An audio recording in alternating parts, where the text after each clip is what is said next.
Good morning, everybody. Welcome back. My name is Kris, this is Wizard Way. And welcome back to Silmarillion Saturday. So, this is where I read the Silmarillion, so that you don't have to. It's not an easy read. And this way you get to hear all the Elvish pronunciations of the names, and I have voice effects, and you get to see all the pretty illustrations from my overhead cam, because this is the gorgeous 2021 deluxe illustrated hardback edition of the Silmarillion. It is a gorgeous book, honestly. So, this is what we're reading. Today we're going to be doing chapter 20, which is the 5th battle, or Nirnaeth Arnoediad. Last week we covered Beren and Luthien, the second half of Beren and Luthien. Long story, that one, and next week is going to be relatively similar. We're going to do at least half, if not the entirety, of Turin Turambar, which is basically the Children of Hurin. Children of Hurin is a standalone story, one of 3 larger standalone stories that Tolkien wrote. So it's in a relatively long format. I mean, it's not too truncated in the Quenta Silmarillion, so we'll definitely be covering that. But it's one of those chapters that's like 30 pages long, so we might push it into 2 streams instead of 1, but I'll try to do it all in 1 stream next week. So next week's stream might be a little longer than today. But today we are chapter 20, so 5th battle. So during this time period, just to try and catch everybody up, during this time period, the upper portion of Beleriand is under Morgoth's control. So Morgoth is the big baddie. He is the boss of Sauron. So if you only know Sauron from Lord of the Rings, this is his boss. And this is about 6,000 years prior to the Lord of the Rings. So, it's a good deal before everything. Guten Morgen. Good morning. Say, and from your username, I'm assuming you're Norse, so welcome. Gosh, it must be late afternoon over there? Thank you for joining. Thank you for being here. Also, hello Gwen, hello Rowan. Welcome everybody. Alright, anybody who's still over on TikTok, please head over to my YouTube channel. Link in bio. My handle is the same on all my social media, but I would love to see you guys on specifically the YouTube channel, because I need minutes watched over there in order to get into AdSense again, which I lost because I didn't do enough content on YouTube. Womp womp. But it will be a better experience over on my YouTube channel because you get to see the illustrations and my voice effects over on the microphone. I have 0 opinions on that question. Sorry. 0 opinion. Alright, let's get started, shall we? So, as I was saying, Morgoth controls pretty much like the upper half of Beleriand at this point. A lot of the elves have retreated, so the elves that are in that upper portion of Beleriand are all in Hithlum, because it's protected on all sides by mountains. And then you have people that are still, like, Thargelion has been taken over, and I'll show you guys a map for this. Thargelion has been taken over, and the Sons of Feanor have been pushed pretty far south.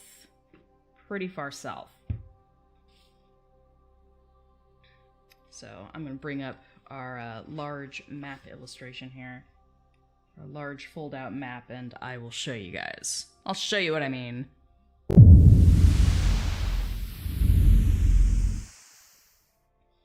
Cool. There we go. So here's our lovely map of Beleriand. It is a sad place at the moment.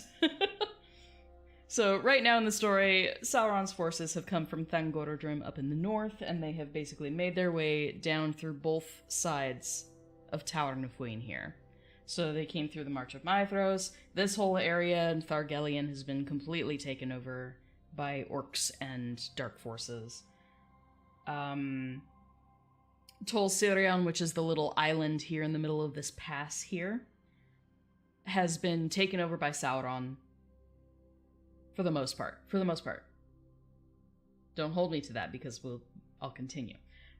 So this entire pass was taken over by Sauron, and so the forces of orcs are all around here too. So you've got elves that are in Heathlam, they're safe. You have elves that are in Doriath because of the Girdle of Melian, they are also safe. They're safe because enchantment. And then you have elves that are down at the bottom here past the Andrum, which is like a long sort of hillside where the land dips down again. So that's eastern Beleriand, but people are more pushed to the south, and Osiriand has also held. So we've got elves here, a chunk of elves here in Doriath, and then a chunk of elves over here in Heathlam. Other than that, you still have Nargothrond, which is a hidden realm, and you have Gondolin, also a hidden realm. So hopefully that brings you guys up to speed. Last week, however, the one big change is that during the Tale of Beren and Luthien, they took over Tol Sirion. Like, they reduced that place to rubble. So everyone who was being held captive by Sauron there has now been freed and fled back to their original locations, one assumes.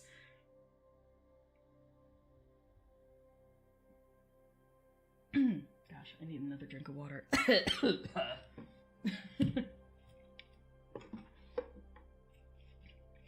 But yes, so during that entire battle where we were dealing with primarily Beren, Luthien, and Sauron, Sauron lost.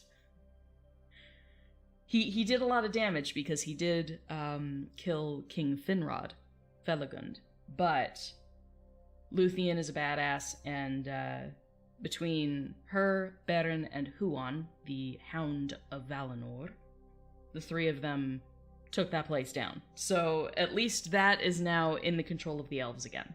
So, cheers. Cheers, Beren and Luthien.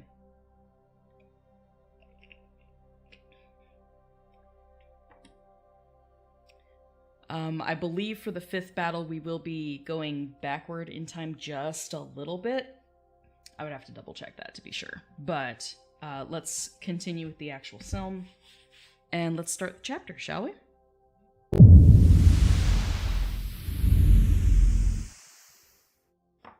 Okay, map to the side.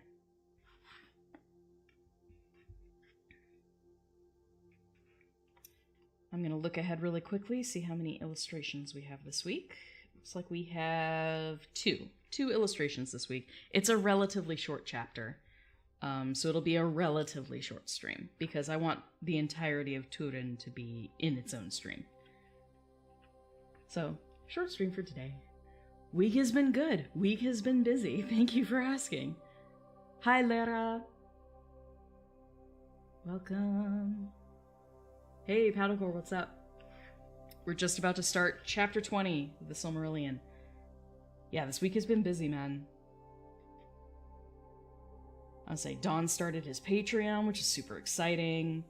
I sent out all of the incentive gifts for March for my Patreon, so that's been done. It's a lot of fun, honestly. Like, being able to do little Elvish name translations and send out essential oils to some people, like, that's what I love about doing my Patreon. But today we got the live stream, and then my father is visiting. So after my father is gone in another day or two, I will be back at the Grindstone, and I will be working hard on finishing up the Family Feanor parody. So that's coming soon. Updates for that, again, head to my Patreon, sign on up. It's not expensive.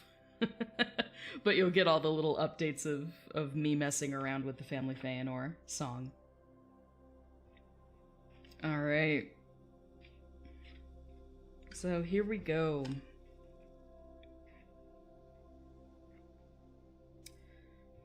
Chapter 20 of the 5th Battle near Naeth Arnodiad. It is said that Beren and Luthien returned to the northern lands of Middle-earth and dwelt together for a time as living man and woman, and they took up again their mortal form in Doriath.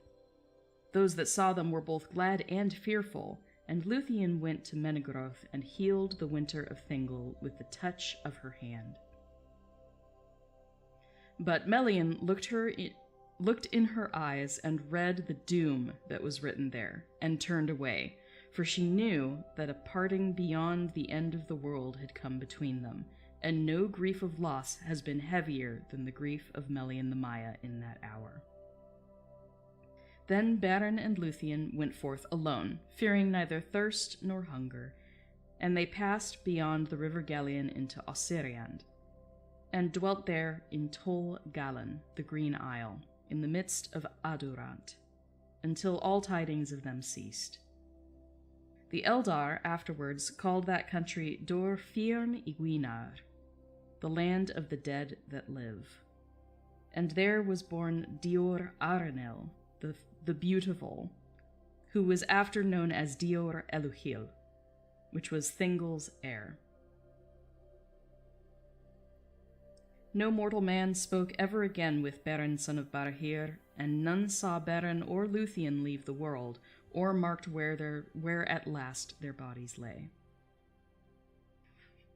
Pause there just to say that's basically a summary of the end of the lives of Beren and Luthien. So, just as a quick reminder, throughout the course of the story of Beren and Luthien, Beren dies. Luthien then dies of grief. She lets go of her mortal form because she's so sad that Beren is gone that she just can't deal. Girl cannot deal. But she goes to the halls of Mandos, and she meets up with Beren's spirit there before he departs for whatever afterlife mortal men have, which nobody knows about. And she begs Namo, Lord Mandos, to give them a second chance, to somehow entwine their fates, because she doesn't want to be parted from him. So she sings for Namo. Namo is impressed, because how could he not be? She's half Maya herself. And he grants them a choice of either both, leaving right then, or staying in the halls of Mandos. Together. They'd be together, but they'd basically be dead. Or they had the choice of going back to Middle-earth, but Luthien is then considered mortal, and they will both live a mortal life and then die again.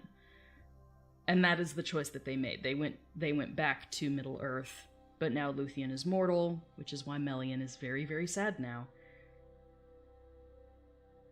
This is the first time this has ever happened, okay? This is the first time an elf has been made mortal. So it's kind of a big deal. Kind of glosses over the significance of that. Okay. And actually, we're going to switch up the camera really quickly because we have an illustration to share. So let's do that.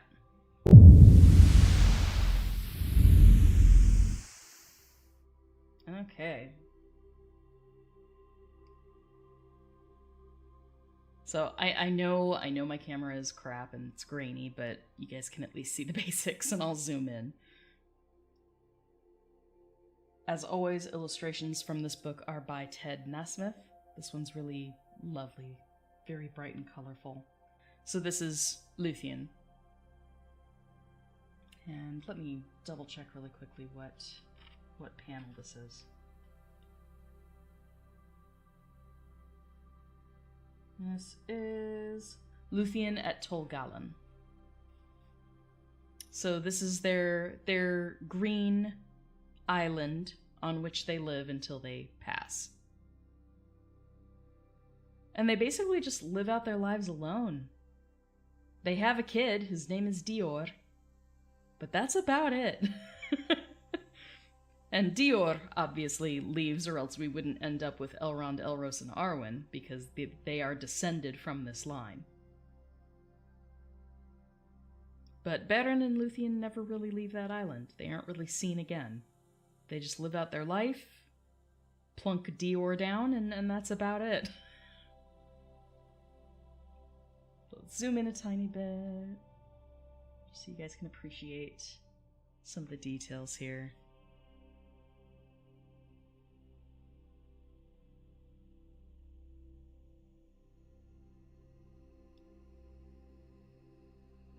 There are a bunch of birds in the background here with all the mountains.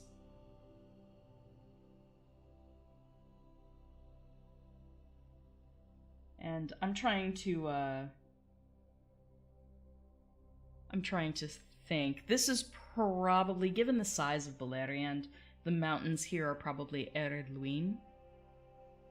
So the Blue Mountains. Which are they're north-south running mountains. It's a mountain range that goes north to south, and beyond that is Eregion, or Eriador, which is an area that we know from Lord of the Rings. Because, spoiler alert, this whole area is going to be underwater. Spoiler alert. Alright, shall we continue? Let's continue.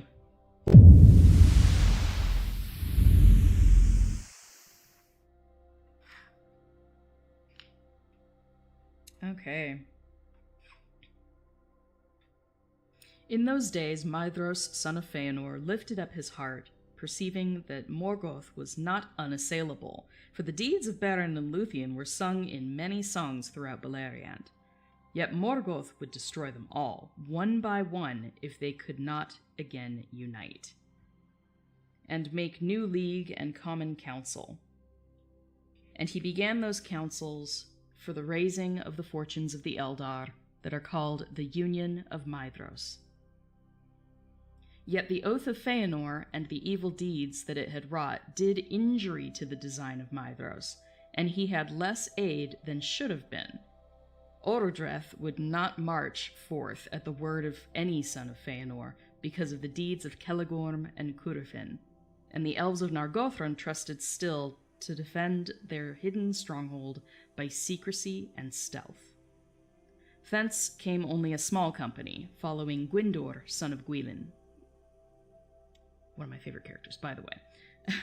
Following Gwyndor, son of Gwilyn, a valiant prince, and against the will of Orodreth he went to the Northern War, because he grieved for the loss of Gelmir, his brother, in the Dagor Bragolach, which is the Battle of Sudden Flames. That was the fourth battle. That was the battle that went so badly that they lost all of that northern territory. They took the badge of the House of Fingolfin and marched beneath the banners of Fingon, and they came never back, save one. Foreboding there. Save one. That'll be in a different chapter. We'll go into that. From Doriath came little help, for Maedhros and his brothers, being constrained by their oath, had before sent to Thingol and reminded him with haughty words of their claim, summoning him to yield the Silmaril, or become their enemy. Because remember, at this point, Beren was successful. He brought back a Silmaril from the crown of Morgoth, and he gave it to Thingol. So Thingol now has a Silmaril, one of 3. Which is why the Sons of Feanor are kind of like, so yeah, about that Silmaril. We kind of made that oath, remember? Like, we want it. You're gonna give it to us. We don't want to have to kill you, but we totally will if we have to. There's sort of that not quite spoken threat. Not quite spoken. But haughty words of their claim, summoning him to yield the Silmaril, and that's what we're talking about. Melian counseled him to surrender it, but the words of the Sons of Feanor were proud and threatening, and Thingol was filled with anger, thinking of the anguish of Luthien and the blood of Beren, whereby the jewel had been won, despite the malice of Celegorm and Curufin. And every day that he looked upon the Silmaril, the more he desired to keep it forever, for such was its power. Therefore he went back with messengers Therefore he sent back the messengers with scornful words. Maedhros made no answer, for he had now begun to devise the League and Union of the Elves. But Celegorm and Curufin vowed openly to slay Thingol and destroy his people, if they came victorious from war, and the Jewel were not surrendered of free will. So there's your open threat. Then Thingol fortified the marches of his realm, and went not to war, nor any out of Doriath save Mablung and Beleg, who were unwilling to have no part in these great deeds. To them Thingol gave leave to go, so long as they served not the sons of Feanor, and they joined themselves to the host of Fingon. But Maedhros had the help of the Naugrim, both in armed force and in great store of weapons, and the smithies of Nogrod and Bellagost were busy in those days.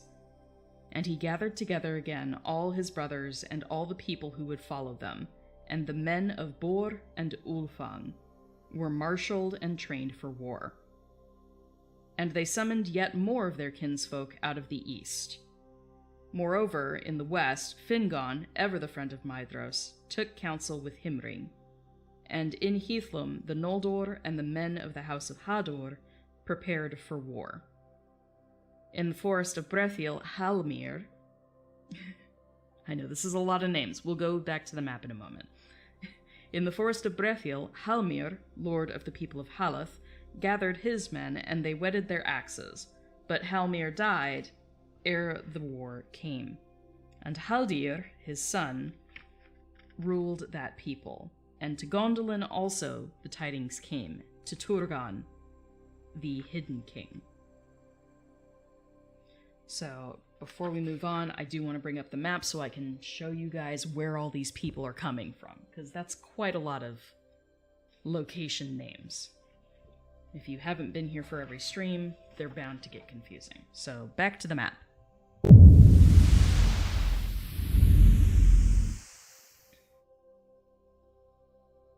Okay. So here's our map again. Yeah, we'll keep it zoomed in. So, the Sons of Feanor are mostly down here at this point. Though I believe Maedhros and Maglor managed to keep Himring. Just the Hill of Himring. So he's gathering as much intel as he possibly can from all over the place. The dwarves that they've enlisted help from are from down here, where Nogrod and Bellagost are in the Blue Mountains, the Ered Luin. So we've got dwarves coming from here. Remember, Thargelion still has a lot of orcs in it, so the dwarves are coming like over from here and going up to Himring. We also have the other Sons of Feanor and their forces that had retreated down here. Those all go north again through Himlad. And so Doriath sent nobody because Thingol hates the Sons of Feanor. Ultimately, that's basically it. But Mablung and Beleg, who are two very famous elven warriors, Sylvan elven warriors. So the two of them joined the force. And from Nargothrond, down here, which is one of the hidden realms, one of the two hidden realms, they didn't send a formal army, but Gwyndor, son of Gwilyn, one of the princes of the Noldor, though his heritage is never actually explained. But he's Prince of the Noldor, and he takes a force because at the Dagor Bragolach, his brother Gelmir was taken captive. And presumably killed. We'll get to that. So out of Nargothrond, you only get Gwyndor and his small company. And then we're talking about Fingon. Fingon is the eldest son of Fingolfin. Remember, Fingolfin passed away fighting Morgoth in single combat. He wounded him 7 times and basically cut off one of his feet. He cut off his foot, but was crushed under the boot of Morgoth. So, valiant battle, but Morgoth was the victor in that one. So the remnant of Fingon's people are still in this area of Heathlum. So they keep watch along with the men of their company up here. So there are mortal men and elves that are coming from Heathlum to go up north against Thangorodrim. So hopefully that gives you guys a bit of a visual for where these people are all coming from. We also had, that was the last note, was Brethil, the forest Brethil. So that's where Haldir and his men are coming from. This is one of the original Haldirs. It's an elvish name. Alright, let's continue.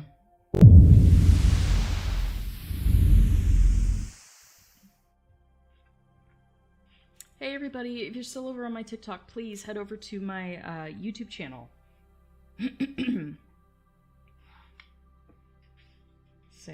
I believe we actually do have dialogue. We do have some dialogue. It's coming up. So if you want to listen to me with voice filters on, please head to YouTube.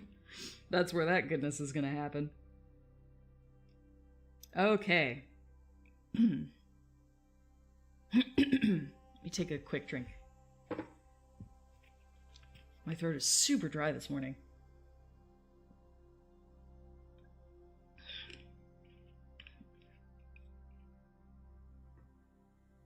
I now live in the desert, so things are a lot drier than they used to be for me.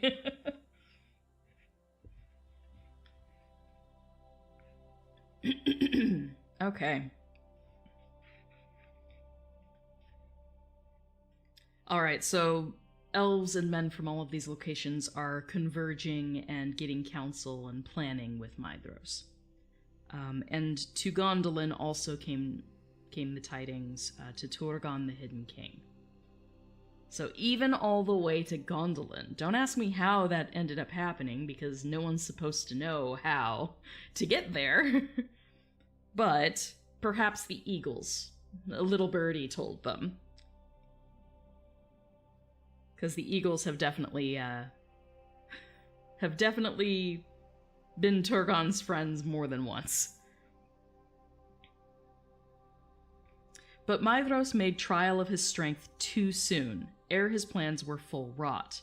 And though the orcs were driven out of all the northward regions of Beleriand, and even Dorthonion was freed for a while, Morgoth was warned of the uprising of the Eldar and the Elf Friends, and took counsel against them.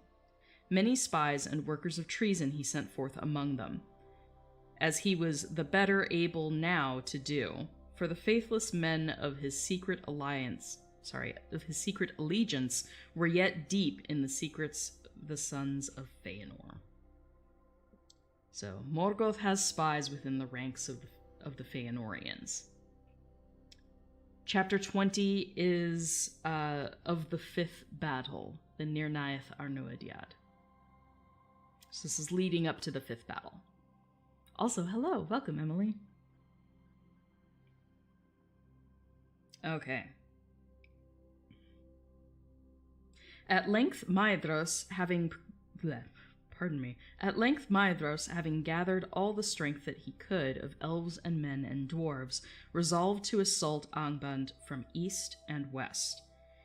And he proposed to march with banners displayed in open force over Anfauglith, which used to be called Ardgallen. That was the big field between Dorthonion and these mountain ranges all the way up to Angband. It is the field that was set on fire during the Dagor Bragolach, the 4th battle, or the Battle of Sudden Flames. Big fire. Which is why it is now called Anfauglith, which is like the choking ash.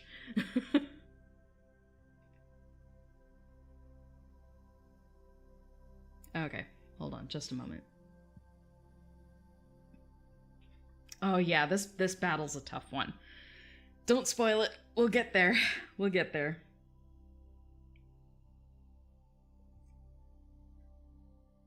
Okay, so they plan to go with banners openly displayed with open force over Anfauglith. But when he had drawn forth, as he hoped, the armies of Morgoth in answer, then Fingon should issue forth from the passes of Hithlum, and thus they thought to take the might of Morgoth as between anvil and hammer, and break it to pieces. And the signal for this was to be the firing of a single beacon in Dorthonion. On the appointed day, on the morning of midsummer, the trumpets of the Eldar greeted the rising of the sun, and in the east was raised the standard of the sons of Feanor, and in the west the standard of Fingon, High King of the Noldor. Then Fingon looked out from the walls of Aethelsirion, pardon me, and his host was arrayed in the valleys and the woods upon the east of Ered Wethrin, which is the mountain range of Hithlum, well hid from the eyes of the enemy, but he knew that it was very great. For there all the Noldor of Hithlum were assembled, together with elves of the Falas and Gwyndor's company from Nargothrond. And he had great strength of men. Upon the right were the host of Dor-Lomin, and all the valor of Hurin and Huor, his brother, and to them had come Haldir of Brethiel, and many men of the woods. So you got a huge force coming from the west. Then Fingon looked towards Thangorodrim, and there was a dark cloud about it, and a black smoke went up, and he knew that the wrath of Morgoth was aroused, and that their challenge was accepted. A shadow of doubt fell upon Fingon's heart, and he looked eastwards, seeking if he might see with elven sight the dust of Anfauglith rising beneath the hosts of Maedhros. He knew not that Maedhros was hindered in his setting forth by the guile of Uldor, the accursed, who deceived him with false warnings of assault from Angband. But now a cry went up, passing up the wind from the south from vale to vale, and elves and men lifted their voices in wonder and joy, for unsummoned and unlooked for, Turgon had opened the leaguer of Gondolin, and was come with an army of 10,000 strong, with bright mail and long swords and spears like a forest. Then when Fingon heard afar the great trumpet of Turgon his brother, the shadow passed and his heart was uplifted, and he shouted aloud.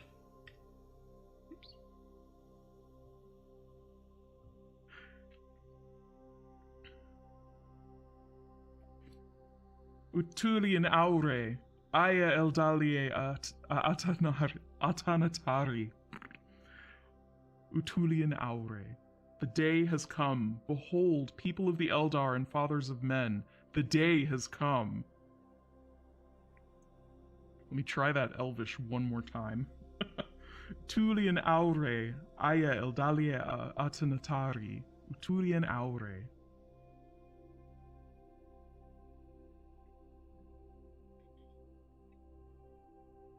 And all those who heard his great voice echo in the hills answered, crying,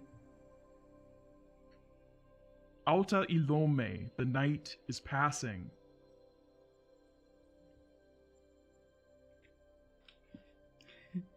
These are super iconic battle cries here.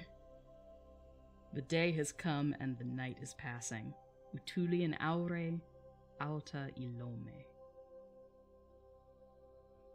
Now Morgoth, who knew much of what was done and designed by his enemies, chose his hour, and trusting in his treacherous servants to hold back Maedhros and prevent the union of his foes, he sent a force seeming great, and yet but part of all that he had made ready, towards Hithlum.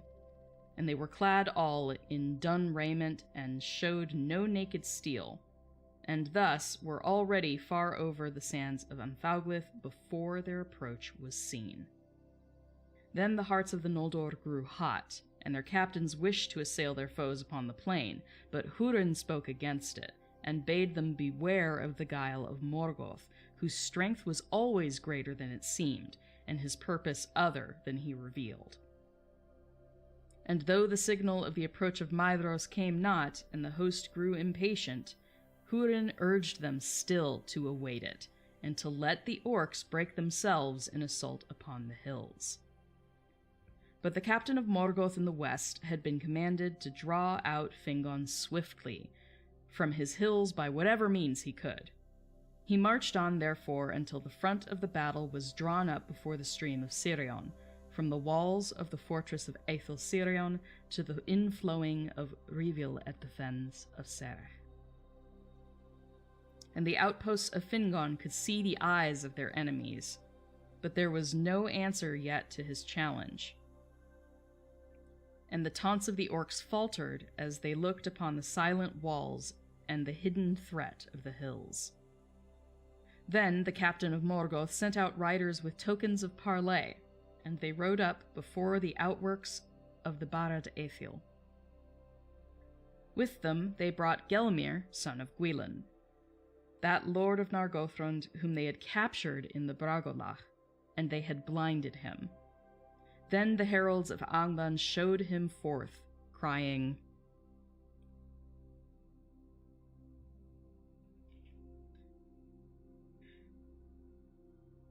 "We have many more such at home, but you must make haste if you would find them, for we shall deal with them all when we return, even so." And they hewed off Gelmir's hands and feet, and his head last, within the sight of the elves, and left him. Ouch. By ill chance, at that place in the outworks stood Gwyndor of Nargothrond, the brother of Gelmir. Now his wrath was kindled to madness, and he leapt forth on horseback, and many riders with him, and they pursued the heralds and slew them, and drove on deep into the main host. And seeing this all, the host of the Noldor was set on fire. And Fingon put on his white helm and sounded his trumpets. And all the host of Heathlum leapt forth from the hills in sudden onslaught. The light of the drawing of the swords of the Noldor was like a fire in a field of reeds, and so fell and swift was their onset that almost the designs of Morgoth went astray. Before the army that he sent westward could be strengthened, it was swept away, and the banners of Fingon passed over Anfauglith and were raised before the walls of Angband. Ever in the forefront of that battle went Gwyndor and the elves of Nargothrond, and even now they could not be restrained. And they burst through the gate and slew the guards upon the very stairs of Angband, and Morgoth trembled upon his deep throne, hearing them beat upon his doors. But they were trapped there, and all were slain, save Gwyndor only, whom they took alive. For Fingon could not come to their aid. By many secret doors in Thangorodrim, Morgoth had let issue forth his main host that he held in waiting, and Fingon was beaten back with great loss from the walls. Poor Gwyndor. Poor Gwyndor. Gwyndor's one of my favorite elves. I feel so bad for Gwyndor.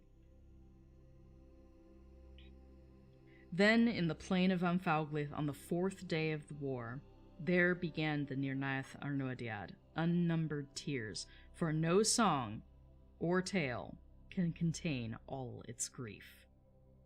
The host of Fingon retreated over the sands, and Haldir, lord of the Haladin, was slain in the rearguard. With him fell most of the men of Brethiel, and came never back to their woods. But on the 5th day, as night fell, and they were still far from Ered Wethrin, the orcs surrounded the host of Heathlum, and they fought until day, pressed ever closer. In the morning came hope, when the horns of Turgon were heard as he marched up with the main host of Gondolin, for they had been stationed southward guarding the pass of Sirion, and Turgon restrained most of his people from the rash onslaught. Now he hastened to the aid of his brother, and the Gondolindrim were strong and clad in mail, and their ranks shone like a river of steel in the sun. Now the phalanx of the guard of the king broke through the ranks of the orcs, and Turgon hewed his way to the side of his brother. And it is told that the meeting of Turgon and with Hurin, who stood beside Fingon, was glad in the midst of battle.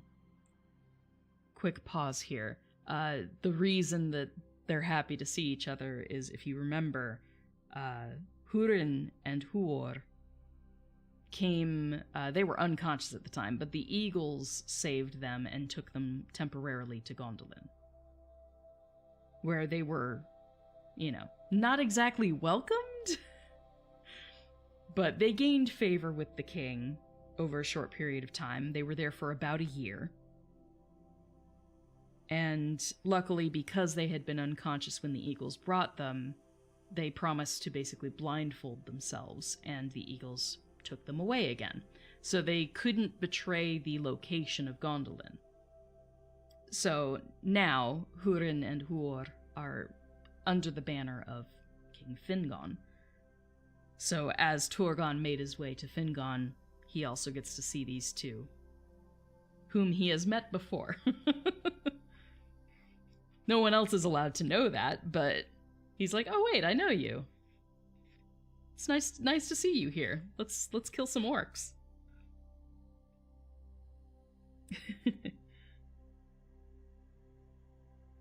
Okay.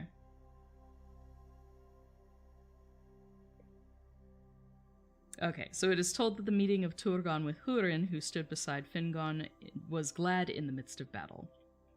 Then hope was renewed in the hearts of the elves, and in that very time, at the 3rd hour of morning, the trumpets of Maedhros were heard at last coming up from the east, and the banners of the sons of Feanor assailed the enemy in the rear. Some have said that even then the Eldar might have won the day, had all their hosts proved faithful, for the orcs wavered and their onslaught was stayed, and already some were turning to flight. But even as the vanguard of Maedhros came upon the orcs, Morgoth loosed his last strength, and Angband was emptied. There came wolves and wolf riders, and there came Balrogs, and dragons, and Glaurung, father of dragons. The strength and terror of the great worm were now great indeed. And the elves and men withered before him, and he came between the hosts of Maedhros and Fingon and swept them apart. Yet neither by wolf, nor by Balrog, nor by dragon would Morgoth have achieved his end, but for the treachery of men. In this hour the plots of Ulfang were revealed. Many of the Easterlings turned and fled, their hearts being filled with lies and fear. But the sons of Ulfang went over suddenly to Morgoth and drove in upon the rear of the sons of Feanor, and in the confusion that they wrought, they came near to the standard of Maedhros. They reaped not the reward that Morgoth promised them, for Maglor slew Uldur, the accursed, and leader in treason, and the sons of Bor slew Ulfast and Ulwarth, ere they themselves were slain. But new strength of evil men came up that Uldur had summoned and kept hidden in the eastern hills, and the host of Maedhros was assailed now on 3 sides, and it broke, and it was scattered, and fled this way and that. Yet fate saved the sons of Feanor, and though all were wounded, none were slain, for they drew together, and gathering a remnant of the Noldor, and gathering a remnant of the Noldor and the Naugrim about them, they hewed a way out of the battle and escaped far away towards Mount Dolmed in the east. So, to sum up, there was one company in particular of mortal men that went to the dark side, basically. They were influenced by Morgoth, promised that they would be given good things, but also just filled with lies and treachery, and basically they turned to the dark side, and at the worst possible time, they turned around and started fighting the Elves of Maedhros. Just not good. So like it said, they were cornered on 3 sides, and while every single one of the Sons of Feanor was wounded, none of them died. But they managed to get away with a very small host of Noldor and some of the dwarves, some of the Naugrim. So that's not a fun time. Not a fun time at all. Last of all the eastern force to stand firm were the Dwarves of Bellagost, and thus they won renown. For the Naugrim withstood fire more heartily than either elves or men, and it was their custom, moreover, to wear great masks in battle, hideous to look on. And those stood with them,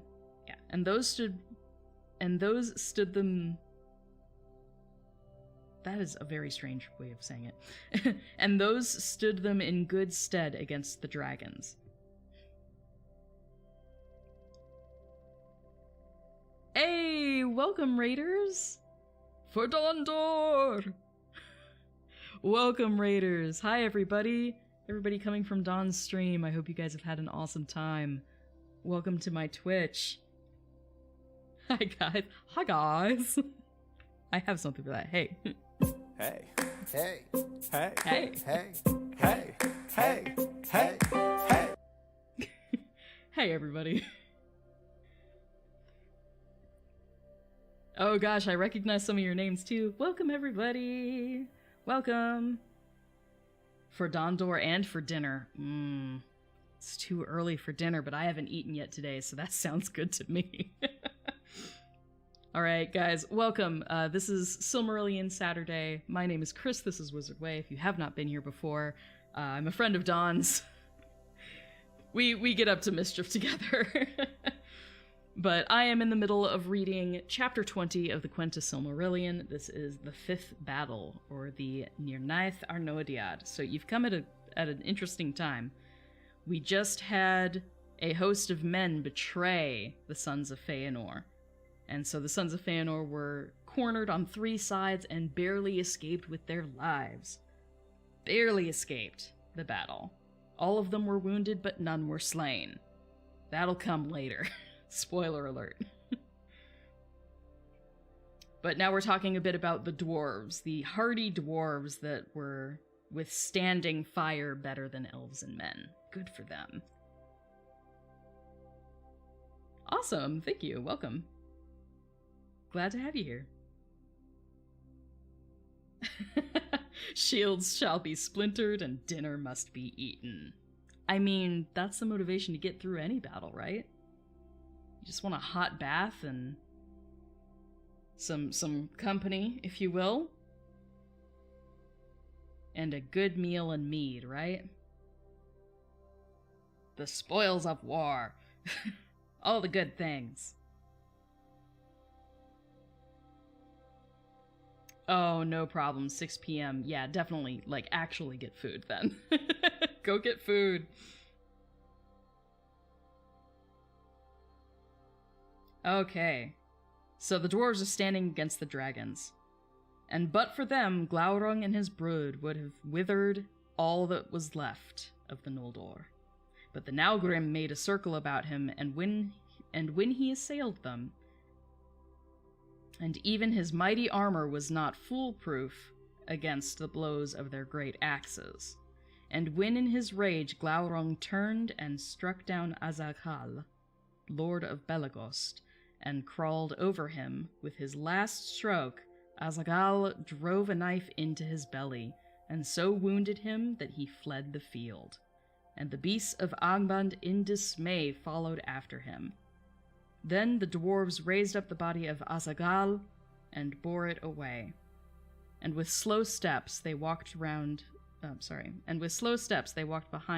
singing a dirge in deep voices, as it were a funeral pomp in their country, and gave no heed more to their foes, and none dared to stay them. That's telling. Like, they just wounded a dragon, and now all the orcs are like, okay, we're not gonna fuck with them. Okay. How about no? Not gonna happen.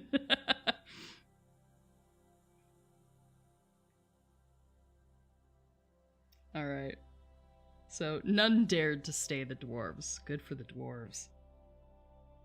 But now in the western battle, Fingon and Turgon were assailed by a tide of foes thrice greater than all the force that was left to them. Gothmog, Lord of Balrog's high captain of Angband, was come, and he drove a dark wedge between the elven hosts, surrounding King Fingon and thrusting Turgon and Hurin aside towards the fens of Serech. Then he turned upon Fingon. That was a grim meeting. At last Fingon stood alone with his guard dead about him, and he fought with Gothmog, until another Balrog came behind and cast a throng of fire about him. Then Gothmog hewed him with his black axe, and a white flame sprang up from the helm of Fingon as it was cloven. Thus fell the High King of the Noldor, and they beat him into the dust with their maces, and his banner, blue and silver, they trod into the mire of his blood. That's sad. The field was lost, but still Hurin and Huor, and the remnant of the house of Hador, stood firm with Turgon of Gondolin, and the hosts of Morgoth could not yet win the pass of Sirion. Then Hurin spoke to Turgon, saying,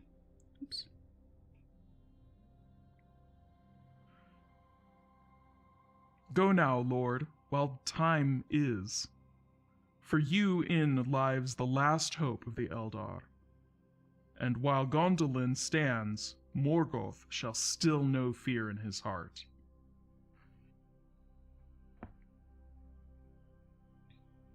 But Turgon answered, Not long now can Gondolin be hidden, and being discovered, it must fall.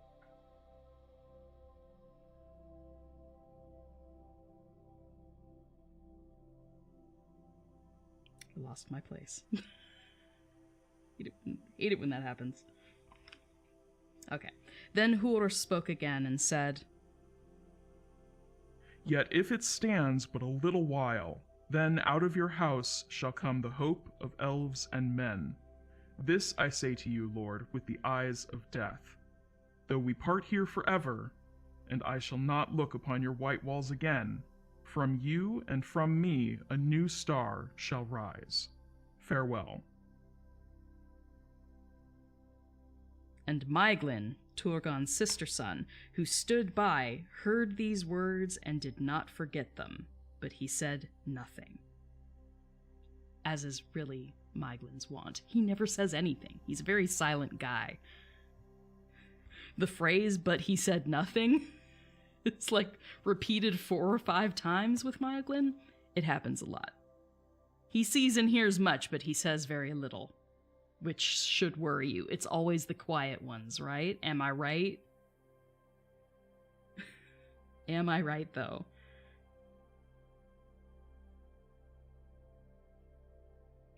Okay.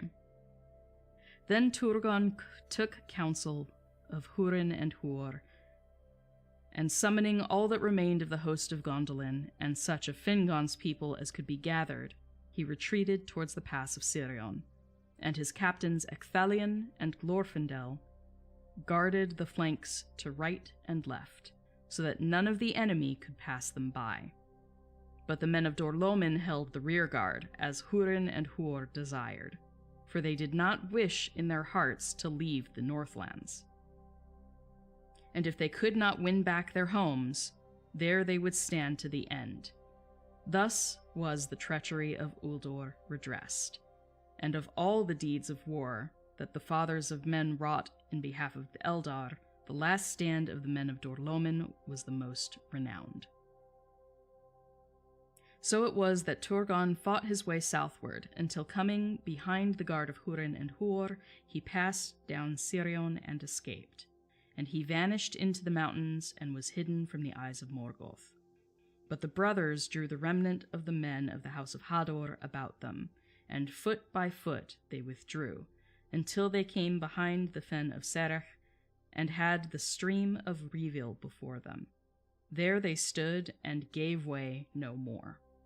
Then all the hosts of Angband swarmed against them, and they bridged the stream with their dead, and encircled the remnant of Hithlum as a gathering tide about a rock. There was the sun westward on the 6th day, and the shadow of Ered Wethrin grew dark. Huor fell pierced from a venomed arrow in his eye, and all the valiant men of Hador were slain about him in a heap. And the orcs hewed their heads and piled them as a mound of gold in the sunset. Last of all, Hurin stood alone. Then he cast aside his shield and wielded an axe two-handed, and it is sung that the axe smoked in the black blood of the Trollguard of Gothmog until it withered. And each time that he slew, Hurin cried, Aure and Tuluva, days shall come again. 70 times he uttered that cry, but they took him at last alive, by the command of Morgoth, for the orcs grappled him with their hands, which clung to him still, though he hewed off their arms. And ever their numbers were renewed, until at last he fell, buried beneath them. Then Gothmog bound him and dragged him to Angband with mockery. Thus ended Nirnaeth Arnodiad, as the sun went down beyond the sea. Night fell in Hithlum, and there was a great storm of wind out of the west. So bad times have just gone down. Sorry I'm stumbling over my words so much, guys. This is why I really should wait like an hour before I start streaming, because I wake up and I start streaming.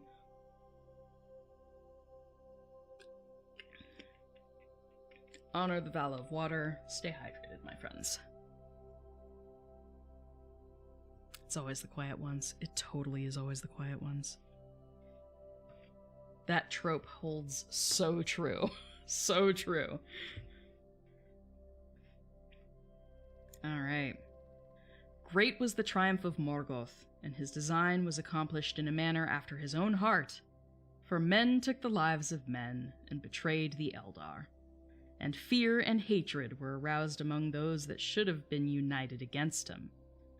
From that day, the hearts of the elves were estranged from men, save only those of the 3 houses of the Edain. And the Edain, there are, like it says, 3 houses of Edain. The Edain are counted among, separate from normal mortal men, because there are plenty of mortal men out there, but there are only 3 houses that were always steadfastly allied with the elves. So only the humans from those 3 houses were trusted. And Morgoth's just like, that's so tasty. Oh wait, I've got a voice for that. That's so tasty.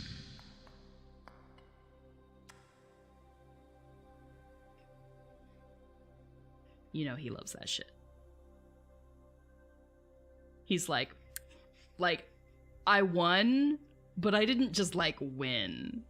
I won the long con. I won the long con. So that's super tasty for him.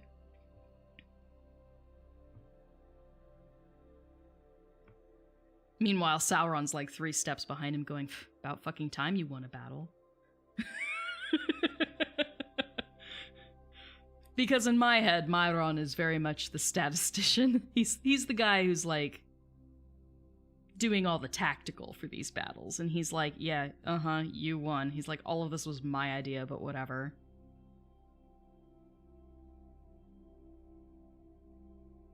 About frickin' time. Sauron was smart. Morgoth, not so much. Honestly, when you look at all the things that Morgoth did, it's very clear that he by himself is not that great. Like, he's powerful, and he obviously can win in a fight, but when it comes to strategy, not so much. He tends to jump the gun. Sauron tends to be just a little bit better at that stuff.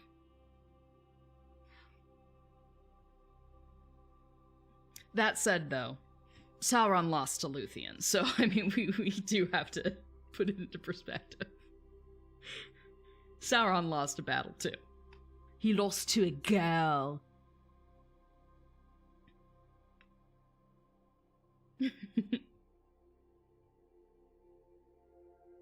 Alright.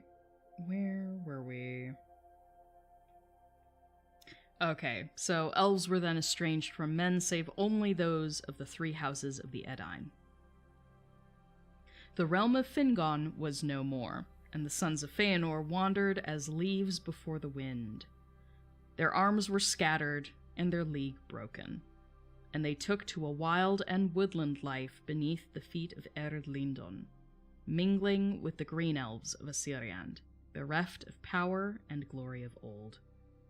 In Brethiel, some few of the Haladin yet dwelt in the protection of their woods, and Handir, son of Haldir, was their lord. So we just went through 2 different generations of that house. But to Hithlum came back never one of Fingon's host, nor any of the men of Hador's house, nor any tidings of the battle and the fate of their lords.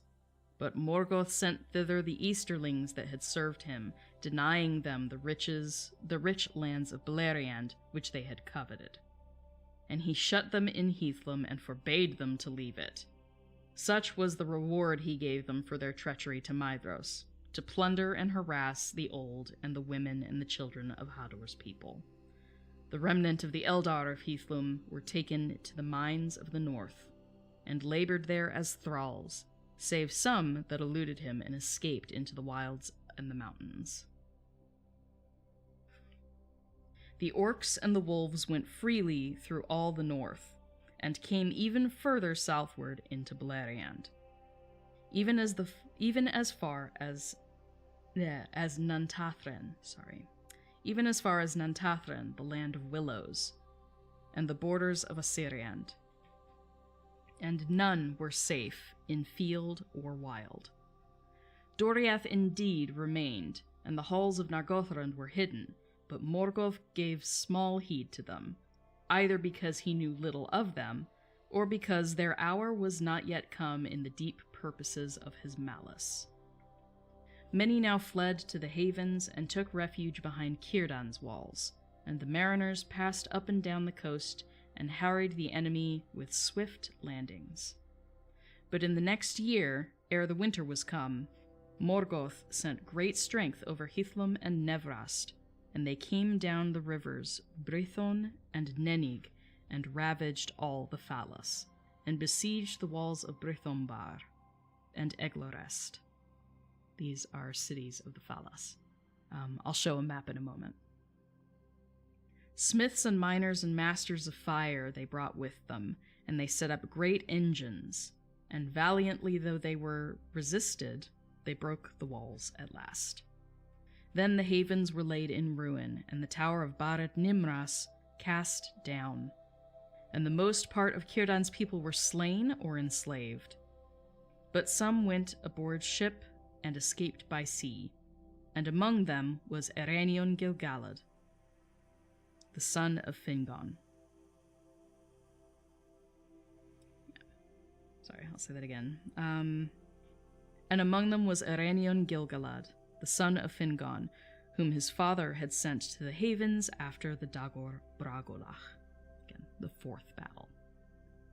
This remnant sailed with Círdan south to the Isle of Balar, and they made a refuge for all that could come thither, for they kept a foothold also at the mouths of Sirion, and there many light and swift ships lay hidden in the creeks and rivers and waters where reeds were dense as a forest. And when Turgon heard of this, he sent again his messengers to Sirion's mouths, and besought the aid of Círdan the shipwright, at the bidding of Turgon, Círdan built 7 swift ships, and they sailed out into the west, but no tidings of them came ever back to Valar, save of one at the last. The mariners of that ship toiled long in the sea, and returning at last in despair, they foundered in a great storm within sight of the coasts of Middle-earth. But one of them was saved by Ulmo from the wrath of Osse, and the waves bore him up and cast him ashore in Nevrast. His name was Voronwe, and he was one of those that Turgon sent forth as messengers from Gondolin.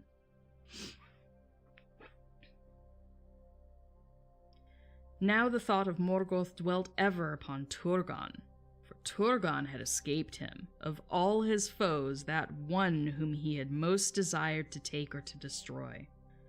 And that thought troubled him, and marred his victory, for Turgon of the mighty house of Fingolfin was now by right king of all the Noldor. And Morgoth feared and hated the house of Fingolfin, because they had the friendship of Ulmo, his foe, and because of the wounds that Fingolfin gave him with his sword. Because again, he basically lost a foot to Fingolfin in single combat.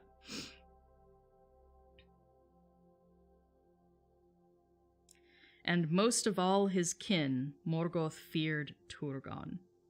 For of old in Valinor, his eye had lighted upon him, and whenever he drew near a shadow had fallen on his spirit, foreboding that in some time that yet lay hidden, from Turgon ruin should come to him. I have a feeling. So let's take a moment. I want to bring up the map so we can describe what areas we're looking at here. Okay, here we go.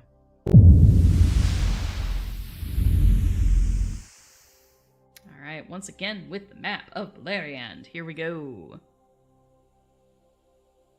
So Anfauglith is the big battlefield, basically.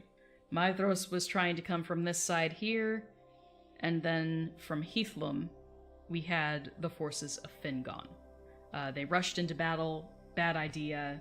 Eventually, the forces of Turgon from Gondolin came up through the pass of Sirion here, tried to help, couldn't. Okay, so as the forces were fleeing, zoom out a little bit. So as the forces were fleeing, we've got a couple of men who managed to get back to the Forest of Brethil. Like, that's about it.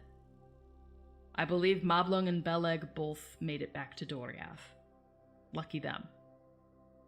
Gwyndor from Nargothrond, his entire company was slain and he was taken prisoner. So, bad times. And then following that, Sauron and Morgoth sent the men that had betrayed Maedhros. They sent them up to Hithlum, and they're like, what? Like, we did your bidding. We did exactly what you told us to, and you give us this place? They're like, boo. Boo, you whore.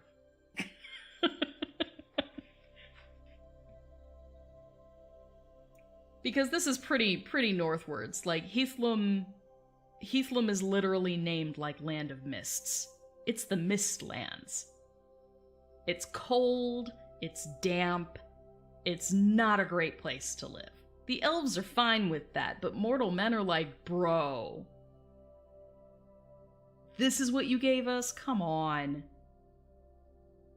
So they do their best with what they've got, but over time, we have this area of Nevrast being taken over, and then the entire area of the Falas also being taken over. So, Bruthenbor and Eglorest are both here. These two different ports. So both of those are fallen now. A lot of Círdan's people have been slain, and they have ended up going all the way south to the Isle of Valar. And they have a small bit of a stronghold at the mouths of Sirion here. Again, where the reeds offer them some sort of visual protection. So at this point, like, this entire area... Oops, let me zoom out. Yoink. So now, like, this entire area of the map is all Morgoths. This is a bad time. This is a bad time for the elves. Oops, too much. So this whole half of the map is now Morgoths. We've got a tiny stronghold of men in Brethiel. Doriath is still here. And the sons of Feanor have basically retreated into Assyriand. But, like, all of this and all of this. We're really just left with Doriath and Assyriand at this point. This is not a good point for the elves. This is definitely the, oh my god, we're screwed moment. It was at that moment that they knew they'd fucked up. It's a bad time. It's a bad time in Beleriand. So that's where we're currently at. Let's finish up this chapter.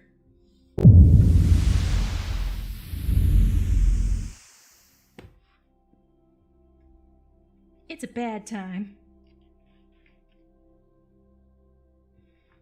Alright, we just got a couple more paragraphs, and then we have one more illustration to share.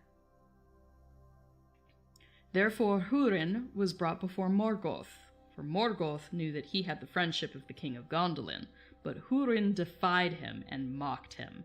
Then Morgoth cursed Hurin and Morwen and their offspring, and set a doom upon them of darkness and sorrow.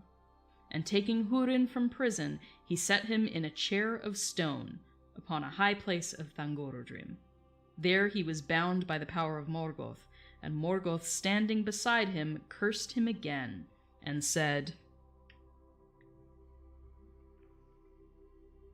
Sit now there, and look out upon the lands where evil and despair shall come upon those whom thou lovest.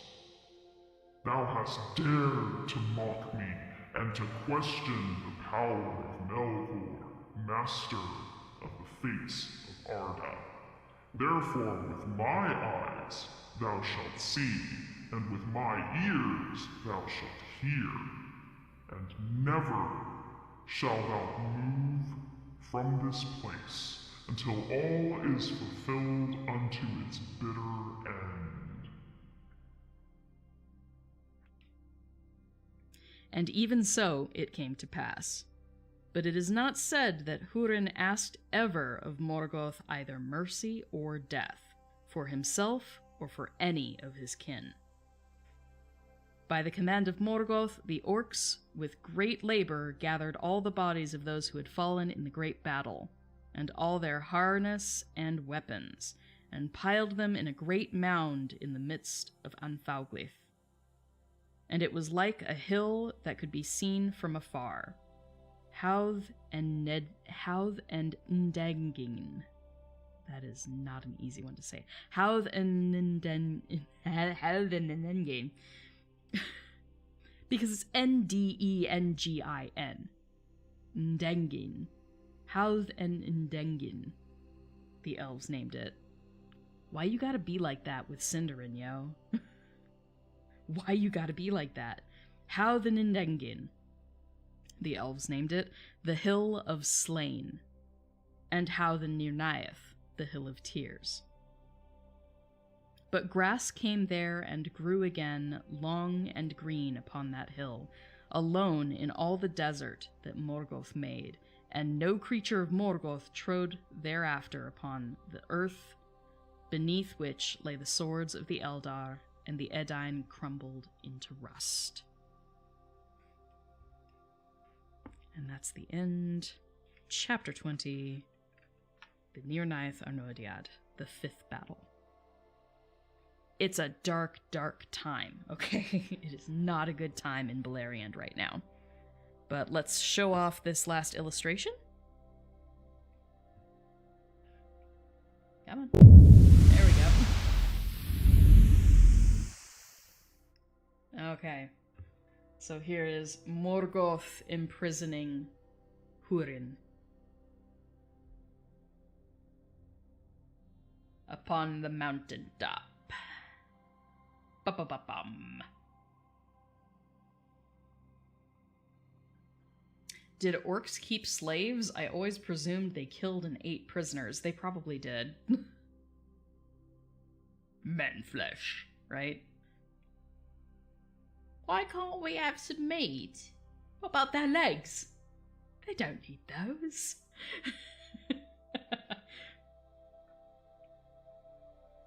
Orcs very well could have kept prisoners.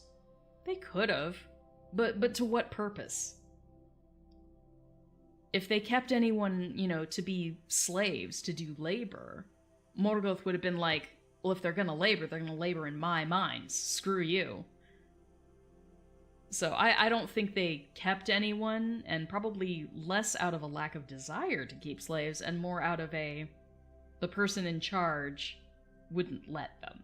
I don't think Morgoth would have let them. He would have put those elves to work in the mines in Thangorodrim instead. That, and he would always distrust them. He would think, well, that's one more being from the other side that might cause trouble. Because you can't break the will of the elves. It just isn't done. And he knows that better than most. Morgoth knows that, because he imprisoned Maedhros, and that didn't go well for him. That did not go well for him. So, while I think they could keep slaves, I think Morgoth would have distrusted the elves and men too much to let the orcs keep them. He would want them under lock and key.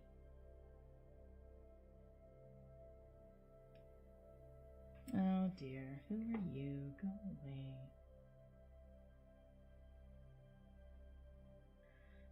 Banhammer.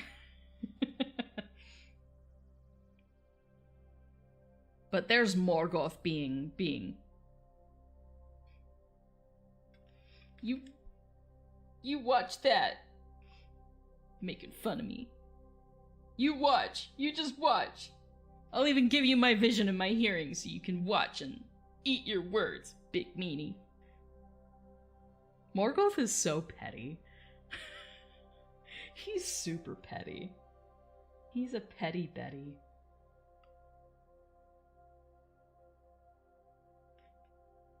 There's always got to be like one or two of the survivors that he tries to make an example out of, and it ends up biting him in the ass. He's totally a big child. That's him literally pointing and being like, rubbing his nose at it. You just watch what I do to your kin. And Hador, like a dog, learns nothing. Because that's not how you teach lessons. Morgoth the Edgelord. Yeah, he's just a pissy little child. But that's where we at. Next up is Turin Turambar. And that's a really long chapter, so we shall plan on an extra long stream next week. Though today's was pretty short. Typically I go over 2 hours minimum, but we're at about 1.5 right now. Good times. But yeah, Turin's chapter is super freaking long. Like, you can see how many... all the way to there. That's a ton. That's like a ton of illustrations too. 2, 3, 4, 5, 6, 7, 8, 9. There are 9 illustrations just in this one chapter. That's a good chunk of the book right there. And that's all Turin Turambar. So we may not get through all of Turin's story in one weekend, but if we don't get it in the one stream next week, we will get it in 2 streams. I'll set like a goal point. I'll set a goal point so we at least know like where I'm trying to get to before I call it quits. The old streams, I'm still working on getting them posted. I've been so busy the last couple weeks, I have not had time to edit and post them. It's on my to-do list. It is on my to-do list. At the top of my to-do list currently is finishing up the family Feanor. So that's definitely a goal. Hold on a sec. Let me bring this back to the just chatting.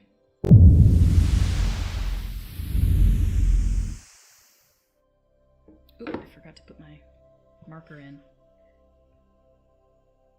There we go. So yes, at the top of my to-do list is finishing up the family Feanor. If you want updates on that, please join my Patreon. It's almost done. I've also been working on some other projects. One of them is a full song that I have translated into Elvish. Not performed by me, which is a good thing, because I tried singing the song and I can't do it justice. So I'm letting the professional take care of that one. But that's a project with Cammy Cat, so that'll be coming out probably in the next month or so-ish. There's no firm end date on it. But that has a lot of different moving parts because there's animation involved too. So, when that gets posted, I'll definitely let you guys know. All news like that will go up to my Patreon first, so you guys will get updates as we go along.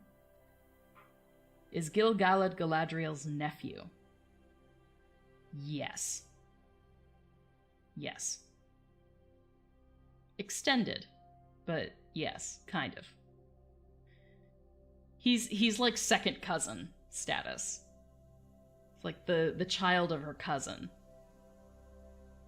So technically second cousin, but when it comes to like generational, yeah, that's about right, the nephew. He's the grandchild of her father brother, yes. Things get complicated in the lines of the elves, okay? He is the grandchild of her father brother. That is accurate. I think that's called a second cousin, am I wrong?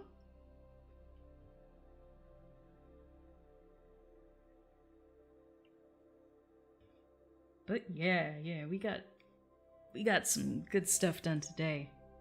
You have no idea. Yeah, I don't know either.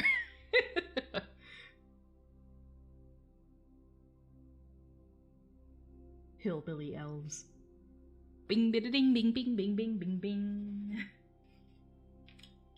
I can't. It's not as twangy, it doesn't work.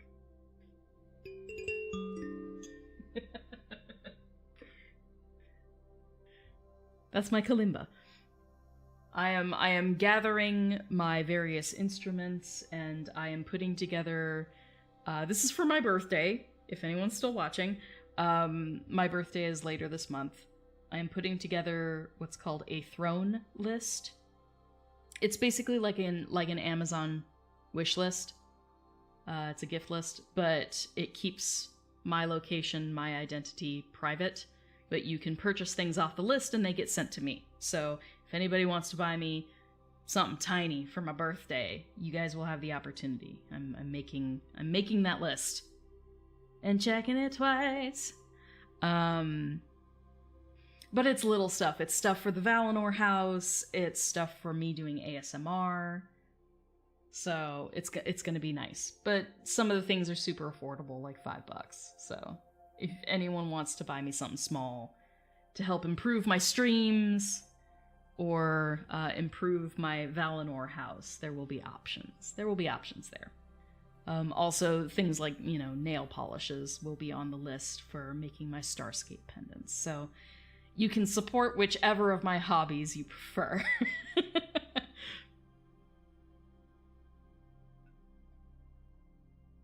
But if you'd like to give me something for my birthday, you'll be able to do that. But there's literally zero pressure. I will eventually purchase these things.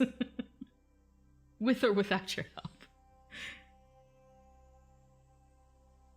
I'm excited, though. I'm trying not to think too much about it, because... What day is today? It's the 5th. So, we're under a week away from what would have been my partner's birthday. And would she have been 42 today? Or not today, on the 11th. She'd be turning 42. She'd be turning 42 this month. So that's sad. But I'm trying not to linger too much on it, because otherwise, like, my entire month is going to be really sad, and I'm not going to be able to enjoy my birthday at all. And I'm in a new space, and my sister lives right next door, and they want to actually have a party, and I'm like, when's the last time I actually had a party for my birthday? Like, I honestly can't even remember. An actual party? With more than, like, just the roommates that I happen to be living with? Like, it hasn't happened in years. Years and years. Probably since I still lived at home with my parents. In, like, high school. I don't remember having parties. I think the last party I had was, like, my sophomore year of high school. It was still a small party, but it was a party.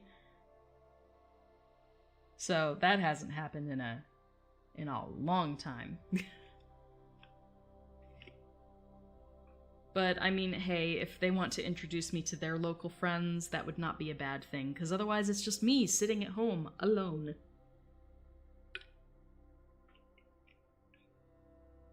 Because really, that's mostly what happens.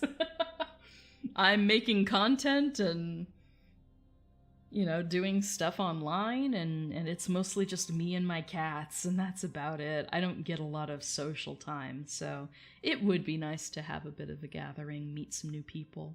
We'll see if it happens. My sister has to go in for yet another hand surgery. Yet another hand surgery. Which stinks. I mean, it's good for her disability case, but it's not good for her.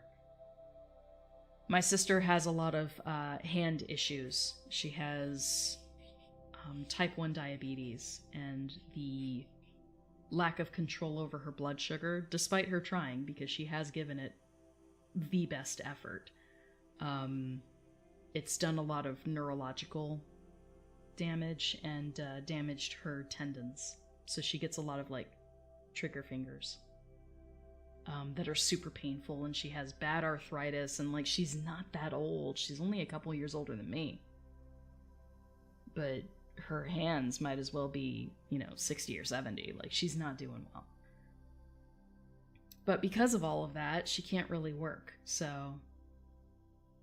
Because you'd be surprised how few jobs you can do without your hands. And that's not the only thing that's wrong, because diabetes does not just affect your hands, it affects your entire body. So she's in a bad way. I hope that her disability gets approved. It would give her some peace of mind, for sure. In the meantime, I'm doing like 5 different jobs. Little jobs. I mean, I have my online store, I have my content creation, I have all of the commissions you guys keep bringing me. Thank you so much for doing that. Those things keep me going, man. And they're so much fun. They're so much fun to do. But, yeah, I do that. I do real estate work for my mom, and it's mostly the digital stuff. It's the busy work that she doesn't want to have to do herself. Paperwork and stuff. So I handle that. I handle her mailings. I handle her pop buys. So yeah, bits and pieces all over the place.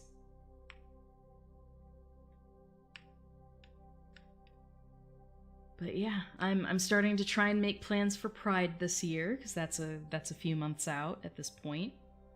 Try and come up with some fun content. I think I'm gonna do a limited run that if people buy my my full set of Lord of the Rings oils, but they buy them during Pride Month, I'll put them in Pride bottles instead of the gradient bottles, so you can have a full rainbow.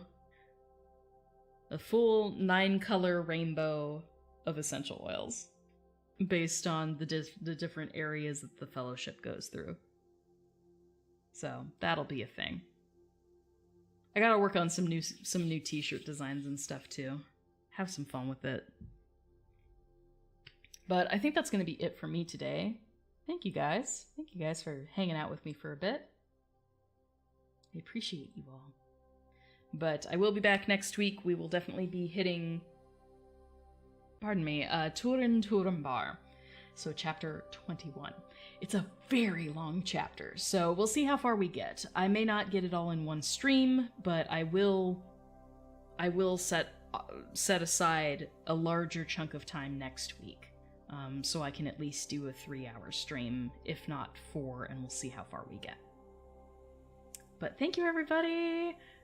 It's good seeing you guys today, and I will see you guys next week. I will also, hopefully, in this next week, get time to edit those older streams and get them posted. I'm gonna try and really apply myself and at least get a couple of them up there so that you can start from the beginning of the Silmarillion if you really want to. I'll work on those. It'll jump the queue as soon as I'm done with the family Feanor, okay? Thank you guys. I will see you guys next week. Bye! Yay, Shadow Pilgrim, thanks for being here. I'll see you guys next week. Bye, everybody!